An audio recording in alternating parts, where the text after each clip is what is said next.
மாணவர்கள் ஒரு 25 பேர் இதில் முழு ஈடுபாடாக பங்கெடுத்திருந்தீங்க அப்படின்னு நான் அந்த புத்தகங்கள் வாசிக்கிறது டீட்டெயில்ஸ் எல்லாமே படித்தேன்.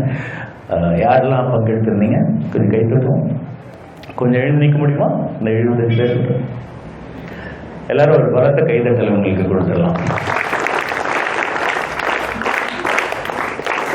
எனக்கு கொஞ்சம் நல்லா தேங்க்யூ.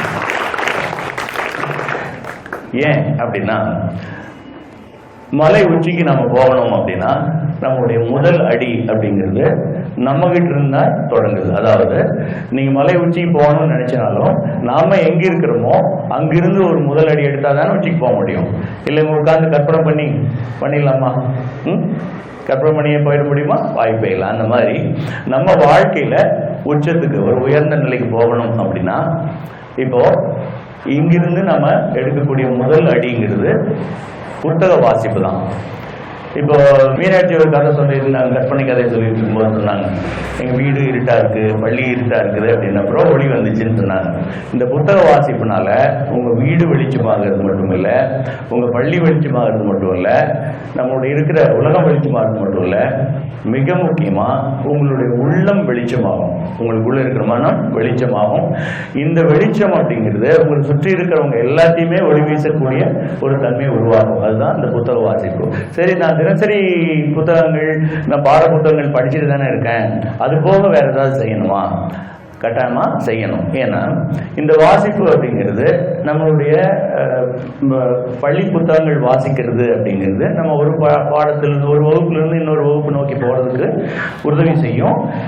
வெளி உலகத்தில் நம்ம வெற்றி பெறதுக்கு ஒரு தொழிலுக்காக ஒரு உதவியாக இருக்கும். ஆனால் உள்ளுலகத்தில் நம்ம ஜெயிக்கணும், நம்மளுடைய மெச்சூரிட்டி பக்குவம் அடையணும் என்றால் இது மிக முக்கியமான விஷயம். ஒரு 2 முக்கியமான அம்சங்கள் மட்டும் நான் உங்களுக்கு சொல்கிறேன்.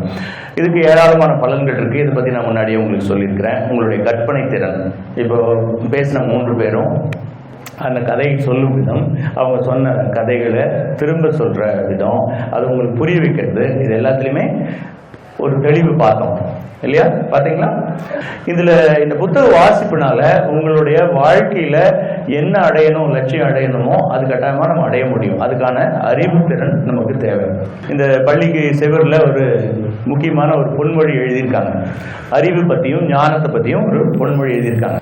அறிவுங்கிறது அறியப்படுவது, ஞானம் அப்படிங்கிறது உணரப்படுவது. இந்த 2 இந்த ஔவையார் சொல்லியிருக்காங்க, ஞானமும் கல்வியும் நயத்தல் அரிது. இது கேட்டிருக்கீங்க இல்லையா? இந்த ஞானம்னா என்ன, அறிவுன்னா என்ன, இதுக்கு 2க்கு என்ன வித்தியாசம், இது நம்ம கொஞ்சம் புரிஞ்சுக்கலாம். அப்போதான் இந்த புத்தக வாசிப்பு எதுக்காக நீங்கள் புரிஞ்சுக்குவீங்க. ஒரு கல்வி அப்படிங்கிறது எந்த நிலைகளில் உங்களுக்குள்ள அனுபவமாக மாறணும் அப்படிங்கிறது தான். அதுக்கு 4 நிலை சொல்லுவாங்க.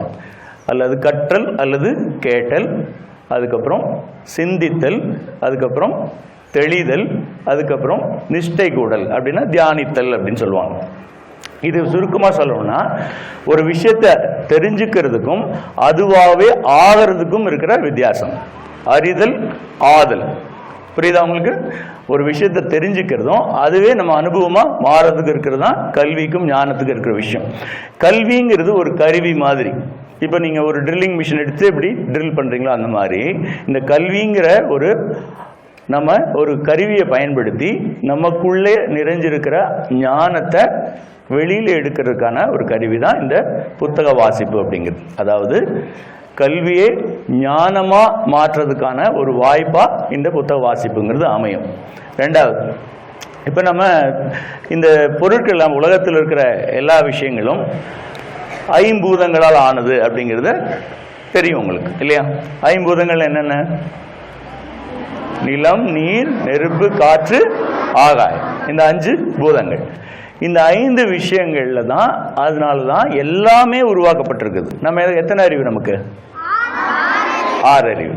6 அறிவு இருக்கு. சிந்திக்கக்கூடிய ஆற்றல், பகுத்து ஆராயக்கூடிய ஆற்றல் அப்படிங்கிறது மனிதனுக்கு மட்டும்தான் இருக்குது. அதனால தான் ஒரு குரங்கு பார்த்தீங்கன்னா லட்ச வருஷமா அப்படியே தான் இருக்கு. ஆனால் மனிதன் பார்த்தீங்கன்னா ஏராளமான முன்னேற்றங்களையும் விஞ்ஞான கண்டுபிடிப்பு உருவாக்கி நம்ம இவ்வளோ அற்புதமான விஷயங்களை கண்டுபிடிச்சிருக்கிறோம். பெரிய மாற்றங்கள் வந்திருக்குது. இதுக்கு மிக முக்கியமான விஷயம் என்னன்னா புத்தகம் தான். எப்படி?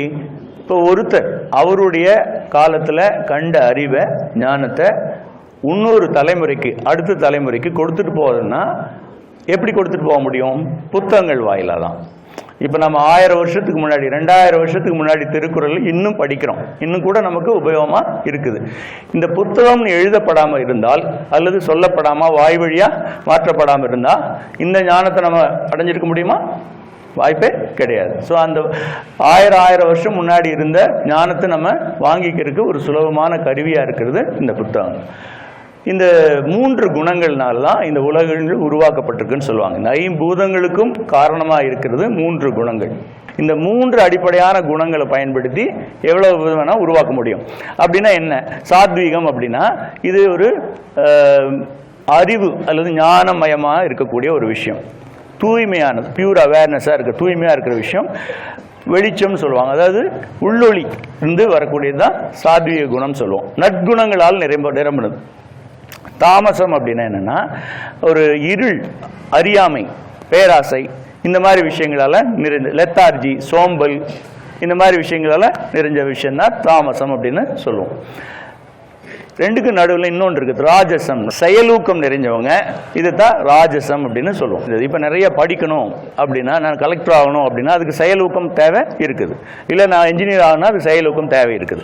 அந்த செயலூக்கத்தை கொடுக்கறது இந்த ராஜசம் அப்படிங்கிற குவாலிட்டி. அப்போ நமக்கு இது இப்போ கல்வி, உங்களுக்குள்ள கல்வி, ஞானம், இதெல்லாம் சாத்வீக குணத்தை சார்ந்தது. இது அதிகமாக ஆகணும் அப்படின்னா இந்த குணத்தை நம்ம மேலவங்க வைக்கணும். இப்போ இதுக்கு சூழ்நிலை நமக்கு நிறைய உதவியாக இருக்கும். முக்கியமான சூழ்நிலை பார்த்தீங்கன்னா மார்னிங்ல ஒரு 4 இருந்து 6 மணி வரைக்கும் இந்த பிரம்ம முகூர்த்தம் அப்படின்னு சொல்லுவாங்க. இந்த நேரம் அப்படிங்கிறது நமக்கு இந்த சாத்வீக குணம் இயற்கையிலேயே ஓங்கி இருக்கும். சாத்வீக குணம் மேலோங்கி இருக்கிற நேரங்களில் நீங்கள் படிச்சீங்கன்னா ரொம்ப சுலபமாக உள்ள போகும். இப்போ நீங்கள் பகல் நேரத்தில் இருக்கும்போது செயலூக்கம் நிறைஞ்சிருக்கும். அப்போ செயலில் ஈடுபடுறது, அதில் நீங்கள் கல்வி கற்றக்கூடிய வகுப்பில் இருக்கக்கூடிய தருணங்களில் பார்த்தீங்கன்னா ஒரு 9 மணிலிருந்து 2 மணி வரைக்கும் ராஜசம் அப்படிங்கிற தன்மை இருக்கும். செயல் செய்யறதுக்கு ரொம்ப உற்சாகமாக இருக்கும். மத்தியானம் 2 மணிக்கு மேலே குறைய நம்ம அது ராஜச குணம் குறைஞ்சிட்டே வரும். ஸோ அப்போ கொஞ்சம் அறியாமை ஓங்கி இருக்கும், கொஞ்சம் டல்னஸ் இருக்கும், லெத்தார்ஜி இருக்கும். இப்போ உங்களுக்கு தினசரி காலையில் எழுந்திருக்கிறதே போராட்டமாக இருக்குது, ஒரு டல்னஸ் இருக்குது, சோம்பேறித்தனம் இருக்குது அப்படின்னா நமக்குள்ள இந்த தாமச குணம் அதிகமாக இருக்குது அப்படின்னு புரிஞ்சுக்கணும். ஸோ இப்போ நம்ம செயலூக்கத்தை பயன்படுத்தி அதிலிருந்து நம்ம வெளியில் வந்து போகணும். இந்த 3 விஷயத்தில் இந்த ஞானம் மேலோங்கி இருக்கிறதுக்கு நம்ம என்ன சொல்லுவோம் அப்படின்னா சாத்வீக குணம் மேலோங்கி இருக்கிறது தான் சொல்லுவோம். ஸோ இந்த 3 குணத்துலேயும் முக்கியமாக சாத்வீக குணம் மேலோங்க நமக்கு அறிவுங்கிறது துலங்கி வரும், இந்த உள்ளொளிங்கிறது பெருகி வரும். ஸோ இந்த உள்ளொளி, உள் வெளிச்சத்தை அதிகப்படுத்துறதுக்கான ஒரு முதல் படியாக, இந்த செயலாக நம்ம இந்த புத்தக வாசிப்புங்கிறது நம்ம பள்ளிகளில் நடத்துறதுக்காக தான் ஆனந்த சைத்தன்ய அறக்கட்டளை சார்பாக இந்த வாசிக்கலாம் வாங்க அப்படிங்கிற நிகழ்வை நடத்திட்டு வரோம். இதில் பங்கெடுத்த அத்தனை பேருக்கும் என்னுடைய வாழ்த்துக்களும், இதை ஆர்கனைஸ் பண்ண எல்லா ஆசிரியர்களுக்கும் என்னுடைய நன்றிகளையும் தெரிவித்து நிறைவு செய்கிறேன். தேங்க்யூ.